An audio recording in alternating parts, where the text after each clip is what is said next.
Suami menepati janjinya untuk mentraktir istrinya makan barbeque. Namun, ketika makanan datang, istrinya melihat suaminya tidak ikut makan. Istrinya pun bertanya mengapa ia tidak makan. Pria itu menjawab bahwa ia tidak menyukai makanan seperti itu. Gadis itu tidak mau mendengar alasan tersebut. Ia memaksa suaminya mencicipi barbeque tersebut dengan memasukkan makanan ke mulutnya, sambil mengingatkannya agar tidak membuang-buang makanan. Gadis itu sangat senang ketika mendengar suaminya mengatakan bahwa rasanya enak.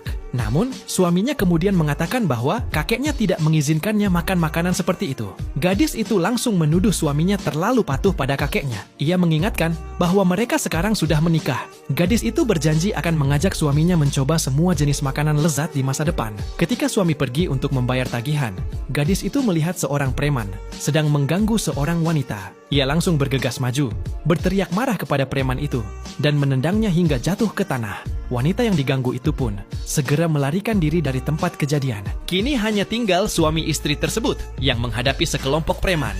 Gadis itu dengan cepat menarik tangan suaminya untuk melarikan diri. Meski sedang kabur, gadis itu justru merasa sangat senang dan bahagia sepanjang perjalanan. Bagi dirinya, ini adalah pengalaman baru yang menyenangkan. Sayangnya, mereka tetap dihentikan oleh sekelompok preman. Akhirnya, pasangan itu menelepon polisi dan pergi ke kantor polisi untuk melapor. Setelah urusan selesai dan mereka keluar dari kantor polisi, keduanya saling memandang dan tersenyum.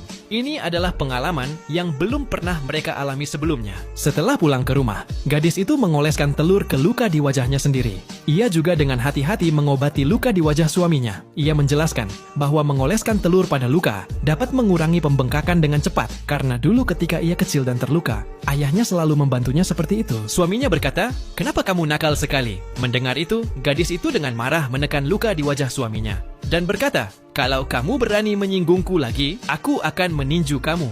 Suaminya merasa sangat sedih melihat luka di wajah istrinya. Ia juga menyalahkan dirinya sendiri karena tidak bisa melindungi istrinya dengan baik. Namun, gadis itu sama sekali tidak menyalahkan suaminya. Akhirnya, keduanya semakin dekat satu sama lain. Gadis itu kemudian cepat menarik diri dan menyuruh suaminya beristirahat lebih awal. Ia juga mengatakan bahwa besok ia ingin bertemu dengan kakek dan nenek suaminya. Keesokan harinya, mereka pergi ke rumah nenek. Seperti biasa, gadis itu memegang tangan suaminya ketika berada di depan pintu. Nenek sangat senang melihat kedatangan gadis itu. Gadis itu pun dengan gembira menceritakan semua kebahagiaannya baru-baru ini kepada nenek.